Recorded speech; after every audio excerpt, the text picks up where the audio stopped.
later on in my career at Wellington before the merger, I was on the investment committee. I sat there as we struggled to beat the other balanced funds, mostly without success. It became obvious that it's very, very difficult to demonstrate sustained superiority over your comparable peers. It's a rotating thing. And we were rotating down, unfortunately, for quite a while, too long.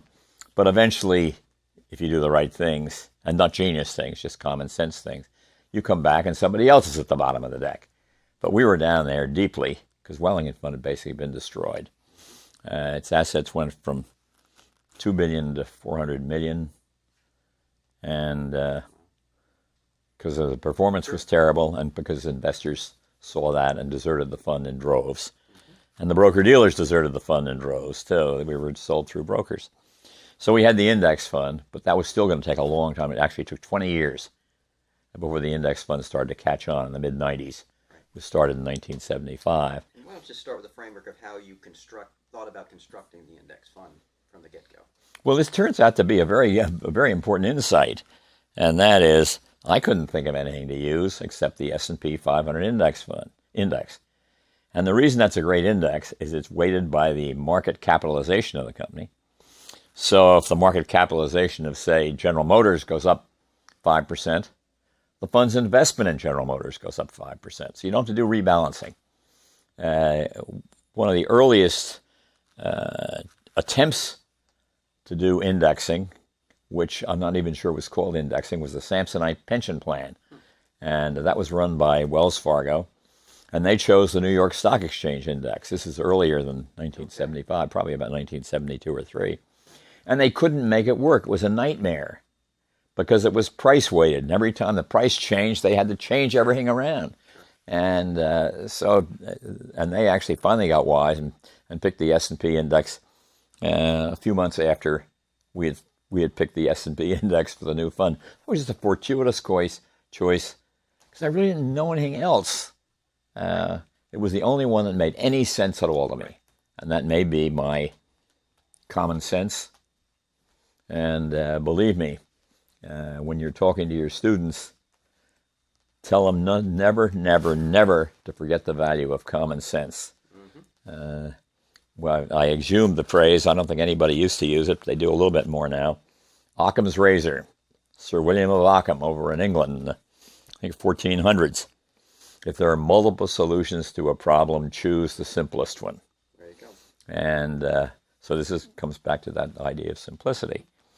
And so we had to make do with other funds. The Windsor Fund had a very, very good record and closer to being sustainable than most, although it had good and bad years, but some great years when we really needed it to be great.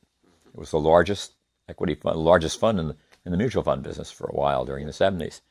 And so we had to have the common sense to say Windsor Fund is over. We're not going to sell any more shares. We are not going to let the goose that laid the golden egg, not going to kill the goose that laid the golden egg. Common sense, but you should have seen the look on the face of the sales department. Yep, of course. And you have to be... basically shut the fund down to new investors. Yep, and we started Windsor 2. And of course, everybody said I was an opportunist, which I was, but they were wrong.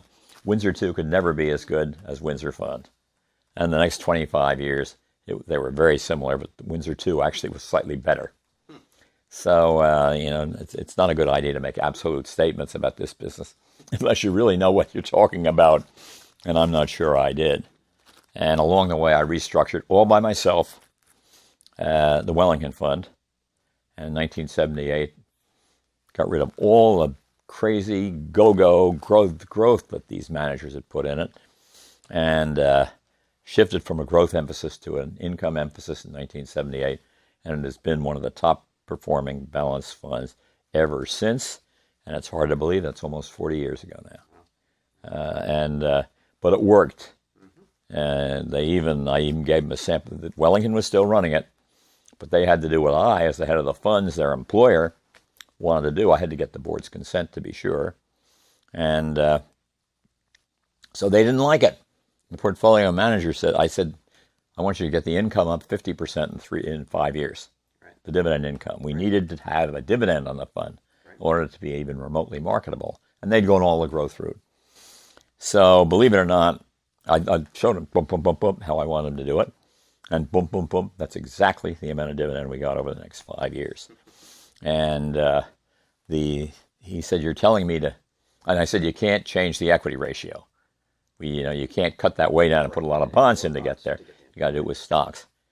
And the portfolio manager looked at me and said, you're telling me to sell all my growth stocks and buy income stocks.